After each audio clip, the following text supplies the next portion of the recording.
Thought Bubble Audio.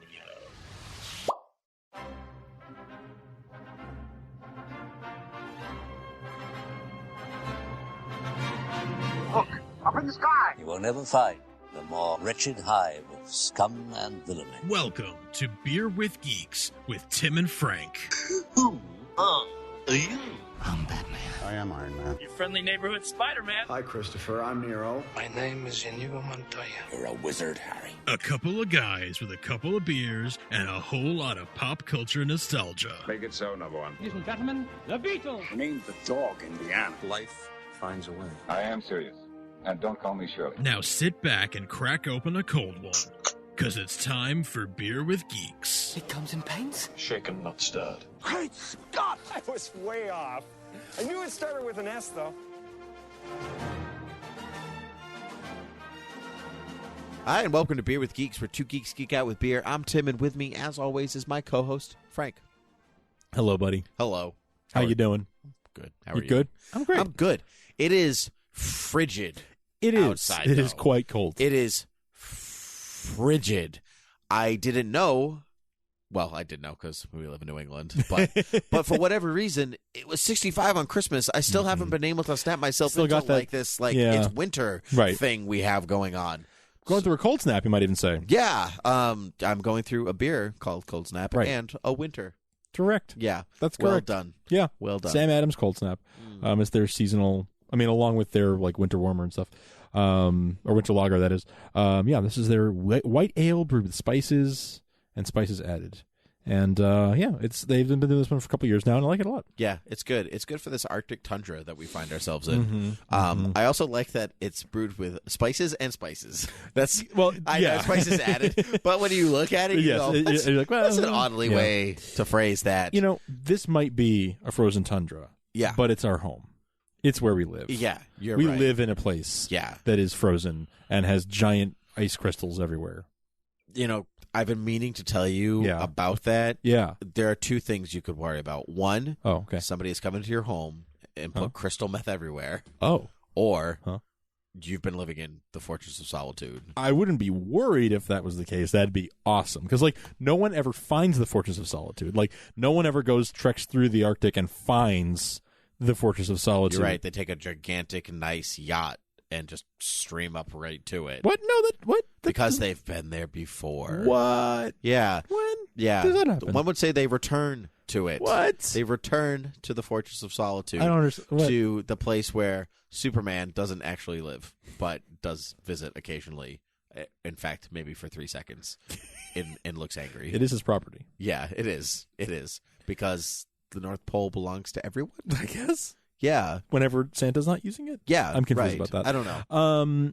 So Superman Returns you're talking about. Wouldn't that be nuts if Santa Claus was using the Fortress of Solitude and Superman just got there and he was just like, dude,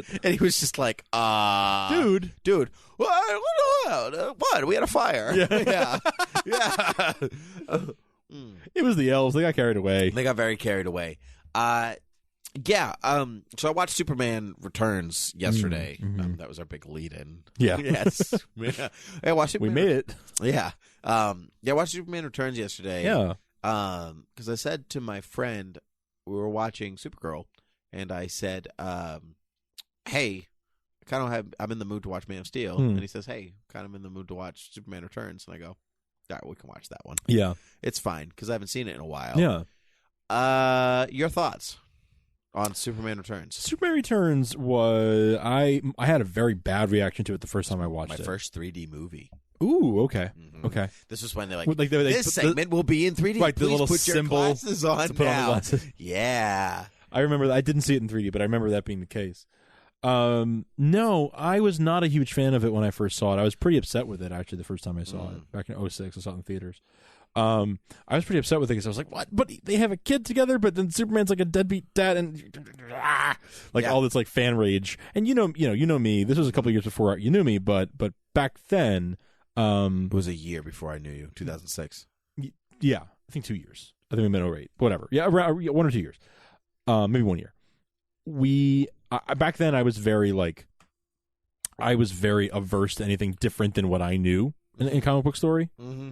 I was very protective of continuity. That's right. And yeah. so, like, if it was not exactly or very close to what I was used to, I usually didn't like it very much. Isn't it funny when people are like, isn't it funny that like you're protective of continuity, even if you're not aware of all, like, let's say at that point, 70 years, 60 some odd years of continuity, now 76 years of continuity.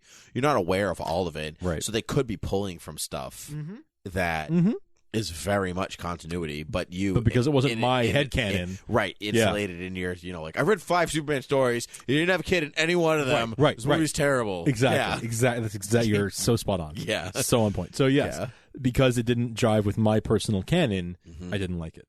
I just thought that it didn't feel like a Superman story to me for a lot of reasons. In retrospect, now, 10 years on, actually 10 years on, I like it a lot more. Yeah. It grew on me over the years, and when I saw Man of Steel, I was like, all right, Superman Returns is the better movie. I'm going to Superman Returns, the greatest Superman movie of all time. No. I was like, all right, I have a lot more appreciation for that movie now. I have always loved, though, like when he saves the plane, and like there's so many moments that I'm just like, it's Superman and he's flying and Yeah. So I have mixed feelings on it. I had an aversion to it the same way when I saw it. I think I had the typical, there's no action per se in the movie. He doesn't really fight anyone per se. He's got a kid, deadbeat dad, blah, blah, blah, blah, blah. On retrospect, as an adult, watching this movie, I think the movie is one of the best Superman stories told on screen until the kid throws the piano. And here's the thing. I think I was saying this to my friend yesterday. If the movie, it's supposed to, it is a weird, it's like a side sequel to after Superman 2. Yes. It is it pretends Superman 3 and 4 didn't happen. But if those movies did in fact happen, Superman Returns makes more sense. Okay, explain. Hear me out. Yep. Let's say Superman's 3 and 4 take place within a couple months after Superman 2. Okay. And then he leaves. Okay. And goes on his wild and crazy adventure. Lois having his kid, spoilers for Superman Returns, Lois having his kid and all that stuff feels a little bit more natural and less rushed than Howard just like, oh, I meet Richard and now I have his child, and there's more maybe of a time for her to meet him and all that stuff. It still comes down to that essential question of she has no memory of them doing the dirty in the Fortress of Solitude. So her reaction to it's your child, should really be more along the lines of that's not possible. That's not possible right. Unless, to quote Kevin Smith, you truly are faster than a speeding bullet.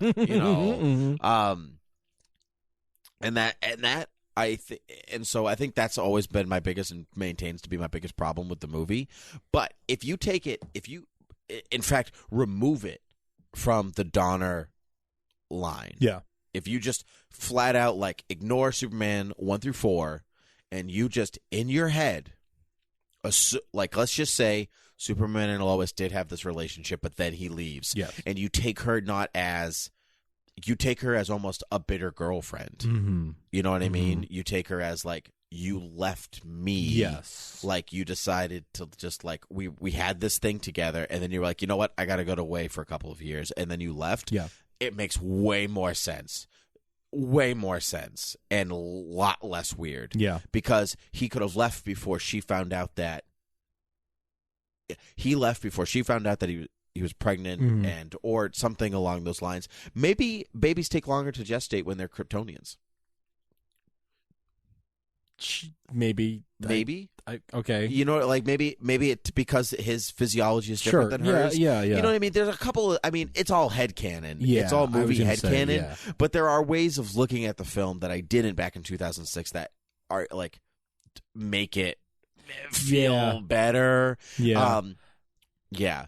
But I think beyond that, I think this movie makes a lot of very good definitive statements about Superman. Yes. And it has arguably some of the best Superman moments committed to screen on it. So if we talk about everything leading up to that, the kid throws the piano, right?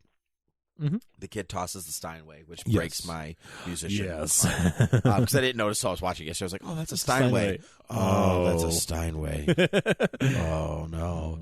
So if you lead it up to there, this idea of the symmetry of this movie works really well because you have the lone son of Krypton. The Star Wars opening text tells you at the beginning, tells you right at the beginning, a long time ago in this galaxy, not too far from here. Yeah. Blah blah blah. He goes away to the remnants of Krypton. Blah blah blah. All this stuff. Yeah. And he goes because he's the last son of Krypton. Yes. Fine. All well and good. He comes back, tells Ma Ken, "I am alone. I am horribly alone." That's crippling as it is. Yes, it is. And he's even confronted on the Kent farm with the vast openness of the world ahead of him. Nobody. Yes. There is nobody. That's what he comes back to. Nobody. And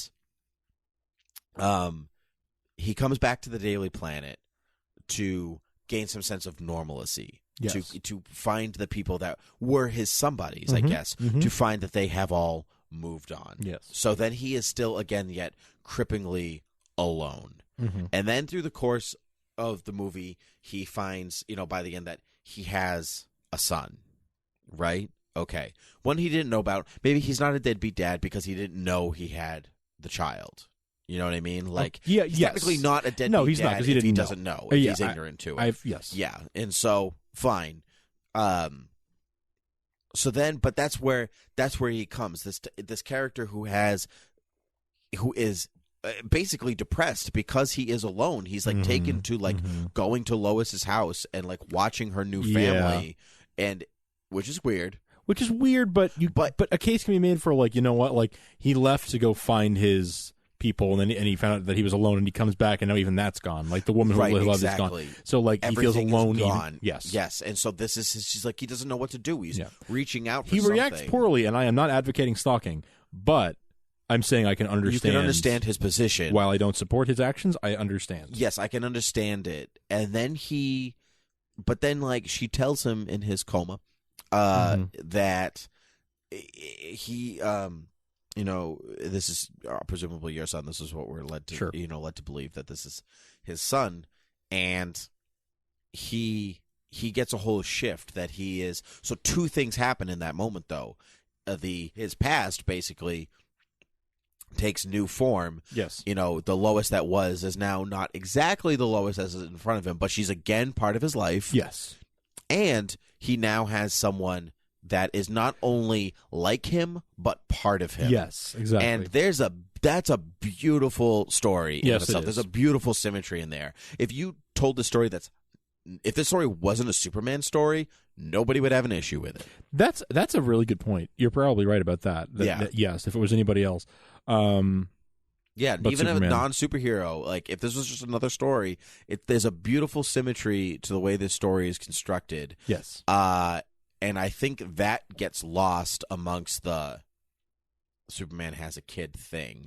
Yeah. Which isn't terrible. Superman's had different stories where he's had children in comics and all that different stuff, whether they're his or not. I mean, there's one running through DC right now where he and Lois have a son. Yes. And so all of that is fine.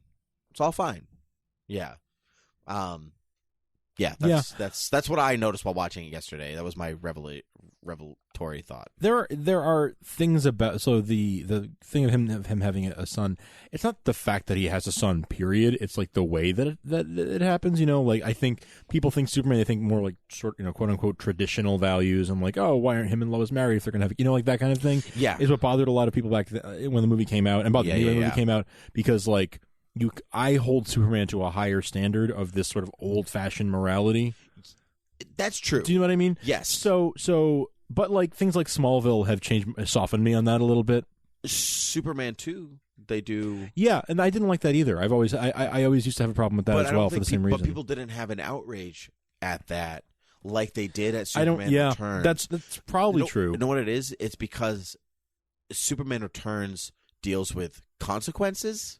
Yes, as opposed to just actions. Yeah, that's yeah. You know, it's like a consequent, because Superman 2, normality resumes. Everything goes Superman 1 and Superman 2. The world goes back to the way it was. Exactly. Yes. We have normality. And Returns doesn't do that. It's a different world. That's right. And now we're living in the world of. It's a post 9/11 world. It's a world of consequences. Yeah. I mean, it's a morality, family consequence, but it's still a world of consequences. I understand what you're saying. Yeah. Yeah, no, that does make sense. I'm just saying back then that was my. Yeah, no, I'm with you. Yeah, but that was what bothered me then. Yeah. Now it's like I'm a little more used to seeing that, even with Superman, and so like that bothers me less than it did then, because like I've seen Smallville, I've seen and you know, even Superman 2, I still have some problems with Superman 2, even though that's like by many fans' estimation that's like the best Superman movie ever. I think the first one's better. I kind of think so too. I think there are things about the second one that I really like, but I think I like Superman 1 better on the whole. That's just my opinion. You can write me hate mail, beerwithgeek@gmail.com, that's fine. But I do kind of like the first one better. But Superman Returns, I think in some ways I might like better than the first Superman movie. It is a very much a retelling of the first Superman movie. It's very much like the same story again. Kind of the same criticisms people are giving Star Wars Episode 7 right now, given The Force Awakens, that it mirrors. That's true. You know that actually, but this is different, I think, because Superman Returns was clearly. It's a fan movie. It's like the biggest fan movie ever made. It is a Richard Donner fan movie, an homage to that movie. And I think Brandon Routh is like one of the best Superman actors I have ever seen. I think that it's really unfortunate that he was not given a second shot to play the role, because I think he did a phenomenal job. I still think he looks too young. I think he looks fine as Clark Kent. I think the glasses make him look a little older.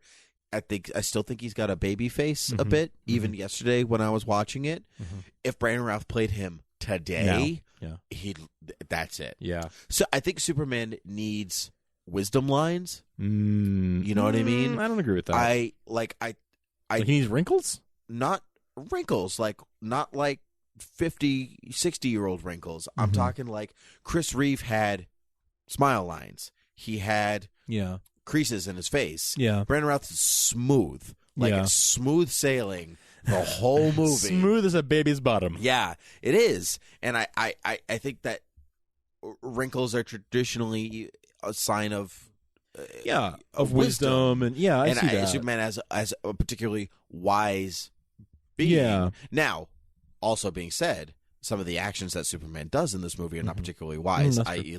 kind of like creeping outside Lois's house. Yeah. This is a younger Superman, one that's maybe not exactly... I think that's also maybe the difference. Superman... Chris Reeve's Superman he's basically almost a perfect specimen. Yeah. In every action that he does. Whereas Superman Returns, Superman is not. He's got some flaws. And so there's an inconsistency, I think, if you're looking, and I think that's the other thing that bothers. So if you just look at Superman Returns on its own without anything else, I think if you took out John Williams' music, if you took out the Crystal Fortress, if you took out Marlon Brando and his Rolex, if you took out all those things, I think then this movie works on a much better scope. Now, that being said, I don't want to lose the Williams score. Yeah, it'd be a very different movie. Yeah, for a number of but reasons. I think if you just replace those key factors, even if the rest of the story stays basically the same, and you just tell the story as is, it works a lot differently. I will give you that. I will actually agree with you on that. If I read that as a comic, like as a graphic novel, let's say like a standalone graphic novel, right? Where those elements are. There's no crystals. There's no. There's nothing overtly familiar about Donner Superman. Exactly. Yeah. Nothing overtly Donner. and it was just a Superman story with some of those things tweaked, I think it would work better. I think you're probably right, because I think that part of what makes it so hard is that connection to the original franchise, where he was so perfect, and then here he is a bit more flawed. You can make the argument that he's been gone for 5 years, and so maybe he has changed and he's forgotten how to be Superman. Basically, also been alone for 5 years. Exactly. He's been isolated. He's isolated. Yeah, it's a long isolation. Exactly. So you could definitely make those arguments, and I would say that those arguments, carry some weight. But but it probably would hold. Yeah, it would hold together better if it was not part of the same continuity. Yeah. That said, I really, really enjoy this movie. Like now, at this age, 10 years later, I really, really enjoy this movie. And in fact, I have been meaning to watch it for a while now. Yeah, I recommend. I really enjoy it. I think it is. I'm willing to go on record saying it is, I think, the best looking Superman movie. I was going to say, yeah, this Zack Snyder's got a very visual eye. I'll give it to him. Yeah, oh yeah, totally. But the palette, of Man of Steel is it's barren. It's not vibrant. Yeah. And Thomas Newton Sigel's cinematography in this movie with Bryan Singer create the grandest, fullest color that I've almost ever seen in a film. Yeah. I think this is Bryan Singer's best looking movie. Ooh, yeah. Of the ones I've seen, I would have to agree. Between all the you've never X-Men, seen an X-Men movie this beautiful before. No. There's some great there's some beautiful shots in some X-Men movies. This movie is lavish in its production style and its design and all of it. It's gorgeous. You could watch it this movie in mute. Oh, and just soak in the color and the cameras and all of it. It's a beautiful film. It is a beautiful film. That shot of him in space as he's listening, and the camera pans up and around as the cape's floating, and it just works so well. Scenes like when Lois goes to the roof and she says,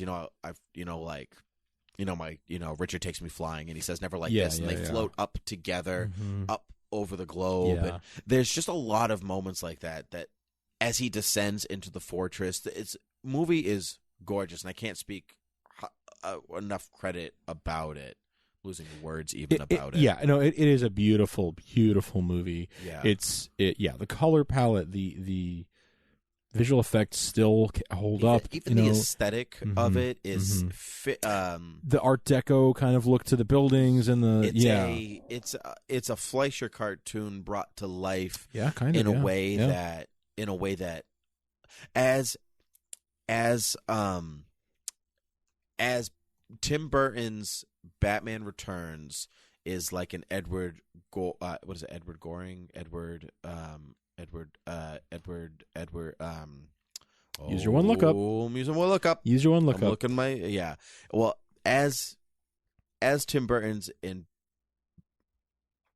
Edward Gorey. Okay. Yeah. If you know who I'm talking. Do you know what I'm talking about? when No, I say please. that? Enlighten me. Is it Edward Gorey? Yeah, it's Edward Gorey. I'll show you. Edward Gorey. Oh, okay. Very dark. Yeah. Do you recognize this art style? Yeah. That's the art style from Masterpiece Mystery on PBS. Yeah. I don't know what you're talking about when you say that, but sure. Yeah.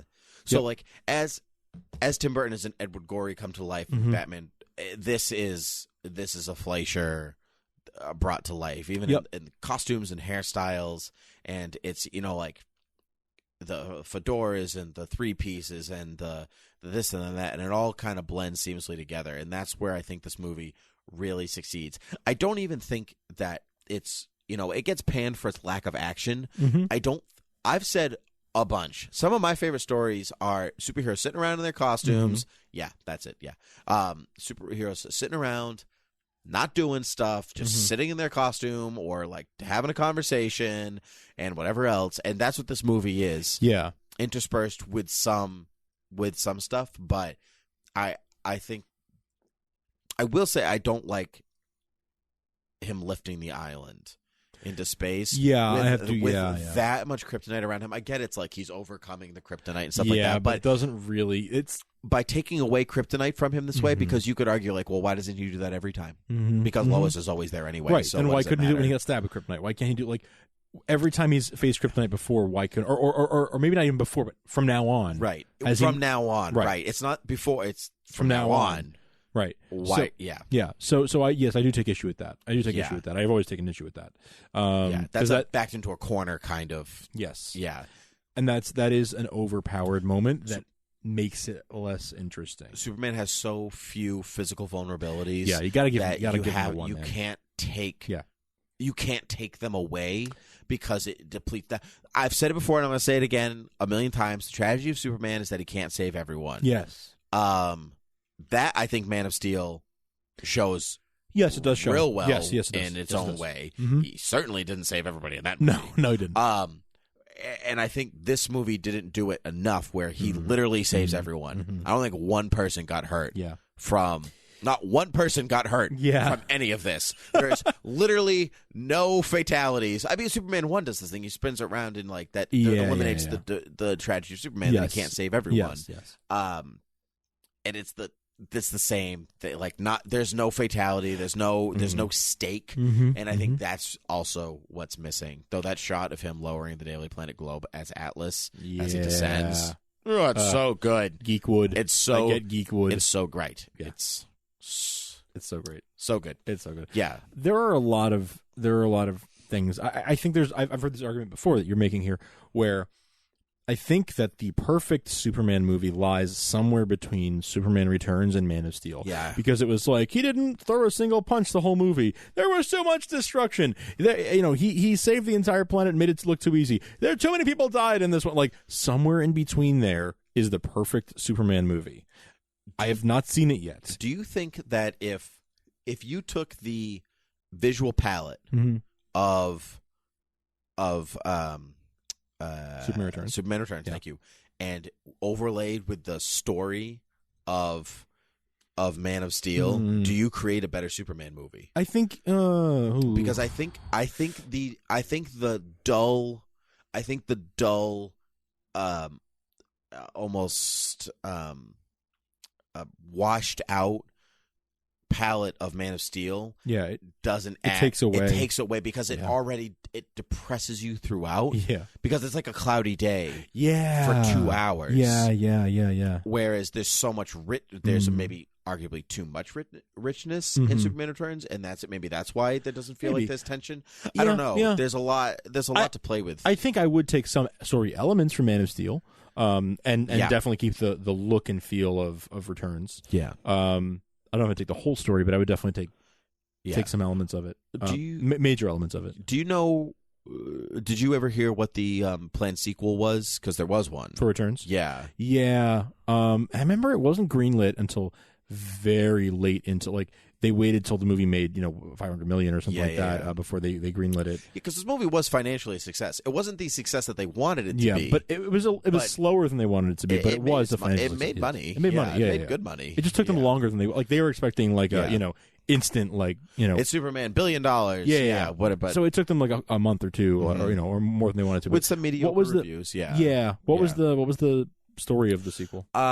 Basically, if I remember it correctly, the Superman sending the island into space summons Brainiac, and I can't remember I can't remember all of the pieces that wrangled. I just remember that his Superman's son gets aged up somehow and taken control by Brainiac. Like, Brainiac goes into his body and controls it. So Superman now has to, who has now spent a whole movie grappling with being alone and finding solace in somebody that's like him as one of his own, now has to battle to the death his own son. That's who is physically there. So he has to like beat up his son, who's not his son, but is his who's, son. like, possessed. That would have been really good. Yeah. I would have really liked to see that. I would really like to see Brainiac. I would really like to see a good Brainiac live action. Yeah, I think we could have had Brainiac, Christopher Walken Brainiac in Superman Lives. I said a good Brainiac. Yeah, no, Yeah. I'm sorry. I'd pay big money to watch Christopher Walken's Brainiac. Not because I think it would be pay good. to see it. Not because it'll be good. I need to see the weirdness of it. Yeah. I need to see the weirdness. As Batman Returns is Tim Burton's version of Batman. Not Batman. Yes. Tim Burton's version. Yes. It would have been Tim Burton. That would have been his version of Superman. And I would love to see that. I would love to see it as a curiosity. The same way I love even to if see it's like an animated movie. The same way I'd love to see P.T. Barnum's Bearded Lady. Like I would, you know what I'm saying? Like as a curiosity, not because I think it's good. That was real well with the Circus of Curiosity. Yeah, that's what it is. Well done. That's what I. Yeah. But I really do enjoy the returns a lot, and I will probably watch it this coming week now.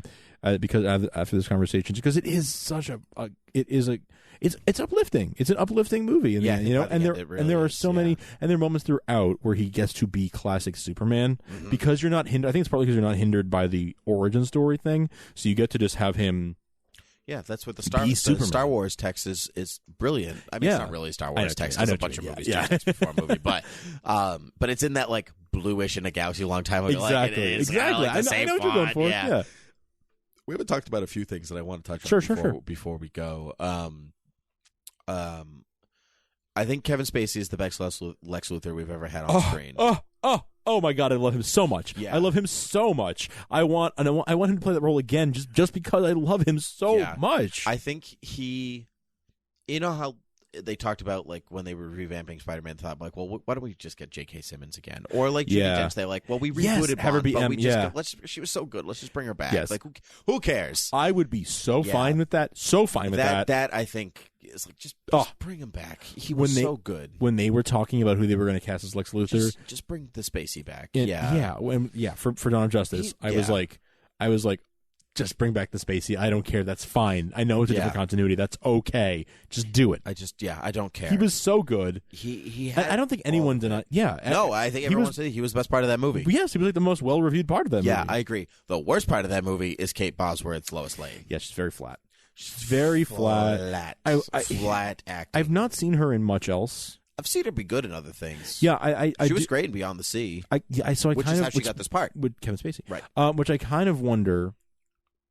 You know, if it's a Bryan Singer thing, or if it's more directing and writing than it is. I know he didn't write it, but you know what I mean. Yeah. Than it is. I was listening yesterday. The writing's there. The lines are very Lois. She doesn't really say or do anything that's not Lois. Not Lois. So you think it's Bryan Singer? Then, or do you think it's her? You think it's her? I think it's her mixed with maybe Bryan Singer didn't know how much to push. Maybe they didn't know how much to push Lois, so they kind of kept her back. She's just not very she plays at being assertive versus being assertive. No, she doesn't have a presence on screen. Lois has a presence, and Kate Bosworth lacks that. I think you're right. And I think that's really just what it is. She just there's an energy that she doesn't have, and I think that's what killed this Lois. Which is a shame. I think she was the weak link of the film. Yeah, I think so. Unfortunately, I think so. Do like her outfits in the movie though. It's good Fleischer looking. Oh yeah. Yes. Perry White. Yes. What's his name there? I use my lookup. Frank Langella. Thank you. Yeah. Again, I like him. Looks like him. I don't think he was assertive enough. Oh, I actually kind of liked him as Perry White. I did. I liked him. To me, he does not touch Lane Smith's Perry White from Lois and Clark. He's the best. Great Shades of Elvis. He's the best. I don't screw you, Great Caesar's Ghost. Great Shades of Elvis any day. John Hamilton is always going to have a special place in my heart. Yeah, with the 50s series, but Lane Smith is just. Lane Smith was the guy. Frank Langella's a great actor. Yeah, he's so good. Oh, he's a great actor. And I liked the way that he played Perry. I did. But again, I really did. he's a quiet. He's like, but he's an older Perry. He's too. like, you're doing this, and you're doing this, instead of like going, go now. Like the Jackie Gleason. Like, yeah. Go now. All the people everywhere. He's kind of just like, go. Lois, you get yourself, a little nice dress. I think it's because he's older. I think it's because he's an older Perry. He's aged. I that's how I. Yeah. You take the Jackie Cooper and you age him. A few years. I guess there are elements of that Perry though, and it kind of ebbs and comes back, like the Chief. Thanks for giving me my job back. Thank Norm Palmer for dying. Yeah. that's Barry White. the Barry That's right Barry there. White, yeah. But then that kind of it slides away, and he becomes very quiet by the end of the film. No. It didn't bother me so much. I think maybe I'm biased because I do really like Frank Langella as an actor, and because his name is awesome. But no, just because he's awesome. he's a good actor. He's a great actor. If you ever there's a movie called The Robot and Frank. Yeah, great movie. Great movie. Not to mention Frost Nixon. I was going to say he's the best. Yeah. He is the best in that film. Yeah. I don't know who plays Jimmy. I can't think of his name. But I haven't used a look up, so he's great. I think he's got a good Sam. It's Sam. Oh man, I should know this. I really But anyway, he was on a show with Sam Witwer, I think. On Sci-Fi. Yes, you're right. Sci-Fi. That was like one. Yeah. Can't think of what it's called though. But Huntington, Sam Huntington. Yeah, thank you. Yeah. Did you remember or did you look? No, it up? I looked it up. Shoot. Yeah, he's got a good Jimmy vibe. He's kind of quorky. He's kind of fun. He's not. Yeah, I like that. I like that a lot. He's fun. I like that look He's fun. Yeah, he's fine. Richard Martin. Not Richard Martin. Richard White. Yes, played by James Marsden. James Marsden. Yeah, Marsden. Yeah. He's fine. He's serviceable. I think he's a good. I mean, it's a character we've never seen before, so we've got nothing to bounce off of. So he's fine. He's good. He's Perry's good. He's a nephew, good actor, so he's fine. That was the first thing I ever saw him in. Marsden. You saw this before X-Men? Yeah, I did. Oh, I did. Yeah. Oh, this movie's the reason why they killed him in X3. Oh, because they were filming at the same time. They couldn't do both. Oh, and so he's like, okay, I'll do this thing and you kill me, and then I'll go do Superman Returns. I think he made the better decision. Yeah, probably. Yeah. In the long scheme, looking back, at the long tail, yeah, he really made the better decision. Yeah. All that's fine. The kid is fine. I didn't hate him as a child, as an actor, so it's fine. Yeah. Parker Posey. Yes, she's the best. Her and Spacey. Yeah, like sea monkeys. Yes, kitty. Yeah, like sea monkeys. Do you know the story of Prometheus? No, of course you don't. Yeah. Oh, man, that's so good. Katie, what did my father used to say to me? You're losing your hair? No, before that. Get out. That, all of that. I think my favorite, which I had forgotten until I watched the movie, is wow, that's really something, Lex. Quiet. Wow, that's really something, Lex. It's freaking Gone with the Wind. Yeah. That is so good. She's really good. I haven't Yeah. seen Parker Posey in something in a long time. Yeah, true. I miss her in things. We're supposed to pretend to cut the brakes. Pretend. Yeah, a man can always tell when a woman is lying. Yeah, especially Superman. Yeah, there's so many good. There's there's a lot of goodness Yes. in this movie. That I think gets overshadowed by a couple of things that it doesn't deserve. To wrap up, I read an interview with Bryan Singer that was pretty recent, maybe last year or the year before, and they asked him about Superman Returns, and he said, I don't know exactly if I had to do it again, which I said I would make another Superman movie again. But he said, I'd probably start with the plane sequence. And go he said maybe it took too long to build to that moment, bring the audience in with something like that right away, and then build in another direction. He said maybe I'd do that. He said, or I would just totally reboot it. I wouldn't do this fan service type film. That probably would be the wiser way to go. I think the rest of this movie works fine. Like I said, if you take out John Williams, because his music really isn't even in it that much. It's John Ottman. John Ottman, the editor, adapted the themes. Editor slash yes, that's composer. Right. Yes, he was the film editor and the composer. But yes, he took the themes and then wrote his own score and weaved the themes in, as many people have done with John Williams films after John Williams leaves the franchise. Yeah, Harry Potter's rife with stuff like that. Yeah. How many different composers worked on that? A couple. Four, I think. Yeah. Because John Williams did 2. Alexander Desplat did 2 or 3. And then there's some in the middle. Yeah. So, it's all over. Yeah, exactly. Yeah, it is. But the takeaway for this, I'm still thinking about it. Man, what a beautiful movie! Oh yeah, beautiful movie. This is a beautiful looking movie. This is Bryan Singer's usual DP. Yeah. Yes. But I don't think any of his movies come close to looking like this. Yeah, I've seen I've seen all the X-Men, James the Giant Slayer, Valkyrie, all that stuff, and Usual Suspects, you know, and none of those movies come close to looking like this one. This is a different look. It's a different quality. It is, and it's one of the movies that it's actually one of the movies that they use very often when you get like people who are in the know about TVs and Blu-ray players. It's one of the TV movies you use to calibrate your TV if you're like very serious about calibrating color and everything. Because there's so much of it. Because it has such a wide color palette. It's actually one of the movies they use, like, 'cause it's got dark, it's got light, it's got all these different. So it's actually a movie that people use, like serious professionals use to calibrate their TVs to be like theater quality. That's cool. That's real cool. I remember when it came out on like HD DVD and Blu-ray, because this is back when HD DVD was a thing. That it was like the movie that everyone was like, I need this in high definition because it's so pretty.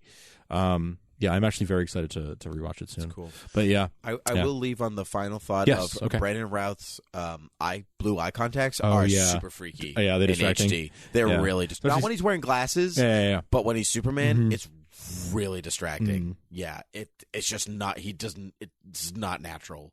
And so, like, when he stares, he's piercing into your soul. Yeah, it's really affronting. Like, I was like, it's too much.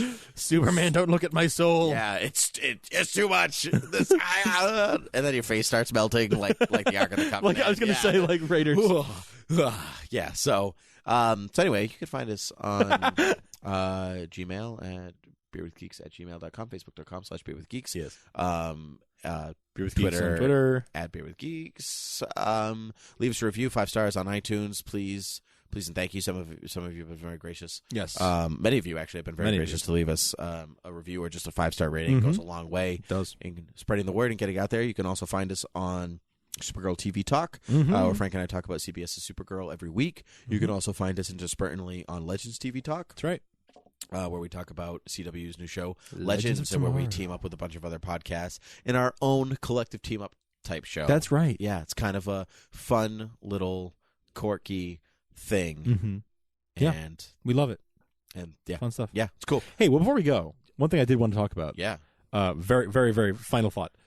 Closing statement. I really love at the very beginning of the movie when they do the Warner Brothers theme and they use As Time Goes By. Yeah. They put